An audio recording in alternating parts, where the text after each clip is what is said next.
this is crazy because KG, you told me, I just heard everybody basically glazing the Detroit Lions. Mm-hmm. I was like, no. Everybody realized they had to backtrack on everything they stated about them versus the Minnesota Vikings, but people didn't wait. They could not wait to be able to jump back on. The only person that I found who's just like, bro, like Terry Foster. T. Foster, after seeing the Lions for 60 years and beating them into a pulp, and now he's seeing this Dan Campbell team. He was the first one to tell me they are for real. I'm like, yeah. T. Foster, if that's coming from him, it's different. Yeah, and then this Sunday, he was sitting there like, I'm not down the Lions no more. Colin Cowherd. He's the only one like, I am not. That's it. Dan Campbell, I ain't down this man no more. Yeah, everybody else though. So we got 4, 5, or 6 of the wildest things that I've heard since the Lions off, bro. They ain't even wait. Chase ain't even wait. JB Smooth, let's start with Florio. Let's start with Florio. Vikings fan, Mike Florio. Let's start with Mike Florio. I'm known Detroit hater, Mike Florio. Like, bro, the last confetti barely dropped, and these people are already putting out these statements, Jesus, man. All right, let's hear from these guys. Let's hear from them. One that's keeping them focused. Every practice is important. But the production, his production does not justify what they paid him. It really doesn't. Now, kudos to them for not forcing the ball to the $30 million a year guy. Yeah. But the production, like 6 catches, 77 yards, he gets lost in the shuffle with Gibbs and Jamison Williams and Sam Laporta. The production isn't at the level that the compensation would suggest, but it's all the other stuff he brings to the table that maybe justifies the. What did he just say? Get the fuck out of here. I had something teed up for this, but you haven't seen this. I just want your raw, like authentic. I'm trying to keep it PG this morning. He about to piss me off. Go off. What do you mean? Like the what we paid him doesn't match his production? Are you fucking stupid, Mike Florio? Like, come on, dog. Like Amon-Ra St. Brown. And listen, man, you got to look outside the stats. Yes, he doesn't put up the stats that Justin Jefferson would put up, but we talk about a man that put up 1,400 yards last year, is over 1,000 this year, and he's a leader on this team. Like, what are you talking about? He's a top 10 receiver in football, all of football. That's wild, bro. Like, but that just go to show me, like, you don't really watch Detroit sports, and if you do, you don't want them to win because you're a Vikings fan, and that's fine. But you just looking for any reason at this point. Like, doesn't justify what we paid him? Are you crazy? That's wild, bro. Go ahead and talk. Absolutely wild. Listen, man. Second in receptions, right? 5th in yards, 12th and 3rd in touchdowns, right? What that tells me, top 5 and really the stats that matter. And the thing is this: when you look at his average of 11, Amon-Ra has taken on the responsibility and the burden of going out there and saying, I will get every freaking dirty yard you need from a wide receiver. And I'm not the tallest. Yeah. I'm not the fastest. I don't have the longest reach with my arms. And he don't need it. I just got what's in here. And that's what I'm talking about. I don't know how many times people are going to continue to knock these Detroit Lions. And it's like they just can't wait to try and bury them. But like Amik Robertson said, bro, you can't bury it comes from the dirt. You can't. You can't. So look, that's number one. Say what you got to say. If anybody else has something on Florio, definitely before we get into the next wild thing. Going into the Vikings game, this guy he had on 155 targets, no drops. He hasn't dropped the ball all year long. Like, what are we talking about here? Like, I don't get where this is coming from. I don't. It's wild. You know what? Let's get into the next one because some people are quick, very, very quick to just kind of toss the Lions out the way. And these, we're going to piggyback these, man. Throw up the first things first, the screenshot here. Let's take a look at this, JB Smooth. This is one notorious hater, Nick Wright. Yep. I don't think that they're better than Philly. If we do get Philly-Detroit in the NFC Championship game, even though it'll be in Detroit, I think Philly would win that. And let's go to, fucking mind. No, hold it. Let's go to Mark Spears next. Let's listen to him. Are the Lions your favorite to go to the Super Bowl from the NFC? Come on, Swagoo. Still come on, Swagoo. And I get it. I understand what we just watched with Detroit last night. No, you don't. And on that Detroit point, last night Aaron Glenn said, I'm going to make y'all show me who y'all think Sam Darnold is. That's all that game plan was about. And we going to make the quarterback beat us. We going to blitz his ass. We going to play man. Who in the world plays man-to-man on Justin Jefferson? Yeah. Last night they did because you hear me say this all the time. You got to make a decision on defense. Are we going to cut the head off the snake or are we going to try to play safe? some of them. Exactly. It's fucking. Aaron Glenn said, "I'm gonna cut the head off the snake and see if he can execute." It's like these backhanded little compliments. Like they got to give us credit, but it's a little backhanded. That they couldn't execute. I'm disappointed in Swagoo though. He normally is better than that. Barkley and AJ Brown not gonna execute those. So I'm not ready to say Detroit is clearly the favorite yet. But what I will say is this. If they get into these situations where they play you late into a game, they will absolutely take over the game. Yeah. So you got to get going early. Man, come on, Swagoo. I didn't mean to be talking over it. I was just, look, no, it's fine. I got hot. I thought the mics was down. So right. I'm just like, bro, this don't even make sense. Bro, it's like, dog, this is like if you wrote a check and like the ink is still wet. Bro, they just won the NFC North. They just all the number one seed against them. The number one seed, the bye. You're sitting here swept telling the me division. That Philly is going to win 3 games in a row, and that third game is against Detroit, who's going to have reinforcements back. No, I can't. You're silly. I can't see that, man. And listen, my man is still in concussion protocol. Yeah, exactly. If Philly were to come in here, man, I don't see it. And yes, you can say, okay, they got all the talent in the world, but there's 2 things that worry me about the Philadelphia Eagles. It's Jalen Hurts and it's the coach, Nick Sirianni. Like, with those 2 factors, you just don't know. Jalen Hurts has not had a good year throwing the football. And if we can stop them in the run game, which you know is what they rely upon, what are they going to do? That's what makes the Lions so good. Once we make teams one-dimensional, what the fuck are you gonna do? Like, it is what it is, man. Like I said, they have to give us credit, but at the same time, you can tell some of these are a little bit backhanded. That's the thing. That's why I said, like, all the credit you heard was about just how they performed against them. Oh, look at them. Oh, hey, you know what? They beat the odds again. They're not beating the odds. That's my thing. They're not beating the odds. They're just still a really good team. You guys underestimated the depth that this Lions team had. Yep. You guys underestimated the makeup of this team. We all know that. You can go all the way back to freaking Joy Taylor's comments and then Jamil Hill's comments and other people's comments about Dan Campbell and how silly this was and how no serious coach would ever do this. But if Andy Reid did it, then it would be funny because he's this and he's that. Like, I don't got time for all of that, right, man. That's what's so crazy about this. And you know what? I don't want to deliberate. We got a few more things that we have to enter into this. We have the people decide which is the craziest. What up, though, JB Smooth? Hey, what's going on? Shout out to everyone sending in those super chats once again. Rando read Smalls, some stuff off if you want. Sending a $5 super chat in. Shout out. Says, KG, relax.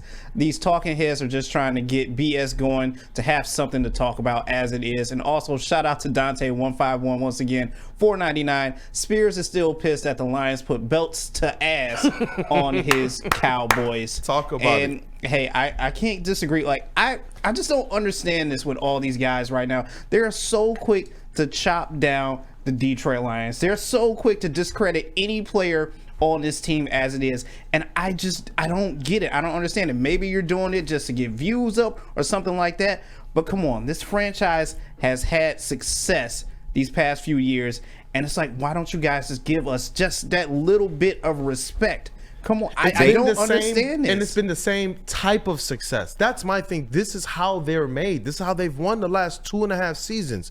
What up, though, Cavassier Chase? I see you over there. He was over there sipping the coffee, the tea. Yeah. The coffee. I don't like tea. Girls have tea. We'll call it Cavassier. Right. What up, though, brother? Yeah, I mean, I don't really care what they say. What are we? We're the Lions, and the lion is not considering themselves with the opinion of the sheep. So. Ooh. Hey, Chase fire. GPT has entered the chat. And that's a fact. Like, they not gonna give us the credit until we get the job done. And even then, they'll probably still, it's only one Super Bowl, and that's fine. But until the Lions reach the Super Bowl and win the Super Bowl, you got to expect shit like this. So I don't necessarily let it get me mad, but it's just the fact that you just spewing bullshit. Like, I don't even think they'll let us have that. If we win the Super Bowl, they're still gonna be like, oh, they got lucky this look season. how long it took you to have one. They won't be back there. You know what? You don't get lucky winning a Super Bowl, bro. Let's talk to some friends, and we will come back and we will look at these last 2 items, and then we will ask the people to rank these things. We'll get the poll up of which is the egregious, but after we enter these last 2 items. So when the Pistons even won the championship in 2004, and there was someone in our chats before who said, you know what, he actually got to talk to Bill Simmons about, like, yo, what was up with the national coverage? Why didn't anybody cover the Pistons? He was like, because people just didn't care. People were more interested in why the Lakers lost rather than you guys doing your job and highlighting the champion. Like, but you know, hey, it is what it is. But JB Smooth, let's hear from these things, because this is what happens, man. You win the NFC North, you go against all odds, and they didn't just squeak through. They did it convincingly, looking like the #1 seed in the NFC. And then quickly, everybody's like, yeah, whatever. Let's look at these last 2 screenshots. We'll start with Coach of the Year. Coach of the Year? Yeah. Right after the game, they couldn't wait. Bro, I took that on my TV. I was like, what? I was trying to run out. Like, what the heck is going on? Coach of the Year, man. Dan Quinn, Kevin O'Connell, and I listen. I appreciate what these guys have done. No, absolutely. But and in my opinion, if I had to pick one between those two, I would go with Dan Quinn. That's just me personally. I believe that the Vikings did a lot. I believe that their GM should get a whole lot more credit for where the Vikings are. The additions they had showed up. But you look at Dan Quinn, who had to really get it with a bunch of rookies on this squad and some slide movements. I like that. When you look at Dan Campbell, though, the things that Brad Holmes brought to the table, well, half of them weren't there. And that's where I'm just like, I don't understand this. And we'll bring up the second one real quick, and we'll deliberate before we get into, because we got to sanitize our ears. We got some Dan Campbell audio as well. Thank you. We got the Dan Campbell audio. But let's get into the NFL Defensive Player of the Year right after the game. Bengals and the Browns. Myles Garrett, Trey Hendrickson. Cool. Cool season. You mean the Bengals that might not make the playoffs? You talking about the Bengals, who they might not make the playoffs because their defense has really let down Joe Burrow this year. Yeah. What? I see you over there, Chase. What up, dog? I was gonna say this Bengals season is like the 08-09 Chargers when they had the #1 offense, #1 defense, and missed the playoffs. Like the Bengals had the passing leader, the wide receiver, Triple Crown winner, and the sack leader missed the playoffs. It's insane. Damn. This is absolutely insane. And so it's just like to see these types of things right after the game. Like it ain't been 2 days. No, I mean, they won Sunday night. You know what I'm saying? Like, think about it. Like, and they are already like, let's bury them. We told you they take every single opportunity they can. And that's why I love the way that this team is made up. And then we're going to hear from Dan Campbell about that. But just really quickly, because no love for Mr. Kirby Joseph. Can we throw that graphic up there? Because the NFL quickly, after yesterday, they threw that up there. Interception title. Wow. Kirby Joseph. Yeah. And so not a word from the broadcast. That no one acknowledged him on these broadcasts. Nobody's talking about him for anything. I don't even hear people making a fuss about him really being a snub outside of us. Yeah, they don't care. And like I said, as long as he wins All-Pro, then I'm cool.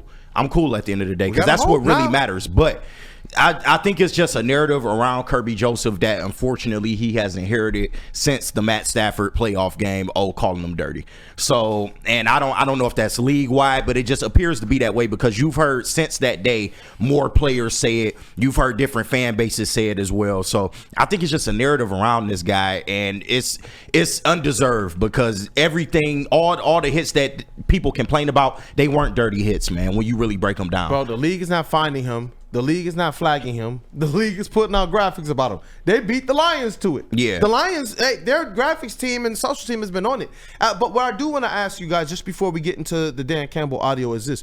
Where do you guys stand as it relates to Coach of the Year, as it relates to Defensive Player of the Year? And we can start with Coach of the Year if it's a... Yeah, you know, I mean, Dan Campbell is the Coach of the Year to me. There is no reason why he shouldn't be Coach of the Year. Narrative but they need to change the name of the award to the Coach That Surprises Us the Most award, because that's normally who they give it to. And I get it, Kevin O'Connell, he took Sam Darnold, took him to new heights. And, you know, this team, they were supposed to be at the bottom of the division. They end up with 14 wins. I can understand that. But Dan Campbell not only swept the division, he won the #1 seed. He won the North for the second year in a row. And we did it in the face of one of the worst injury bugs I have ever seen. Not just, you know, for the Lions, in the NFL, period. So I don't get that, man. But we all know what this is, man. They don't want to.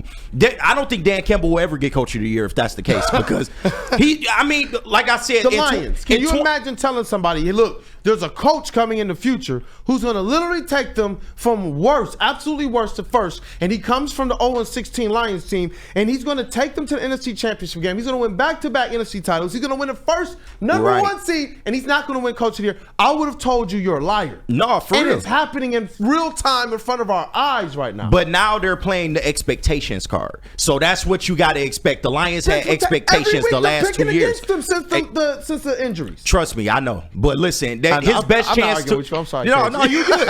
But his best chance to win it was 2022 when they went 9-8. They had a chance to go to the playoffs. Unfortunately, things didn't shake out that way. They didn't make the playoffs. But if they had made the playoffs, he probably would have been Coach of the Year in that instance. But ever since then, the Lions have had expectations, and now they use that as a reason to not give him the award. And it's not just the injuries that they've had to overcome, but it's things like this too.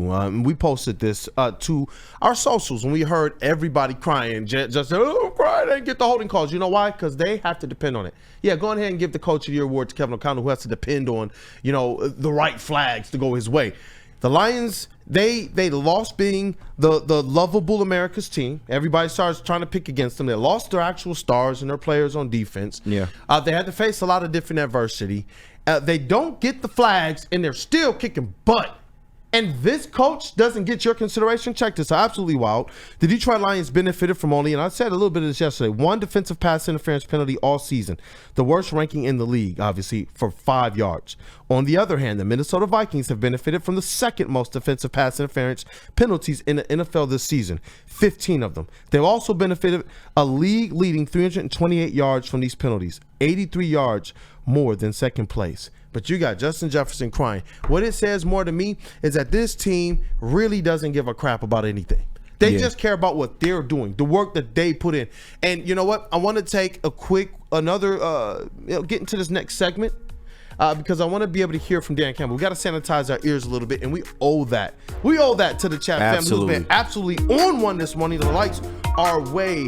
Wait, is that kid Kool-Aid?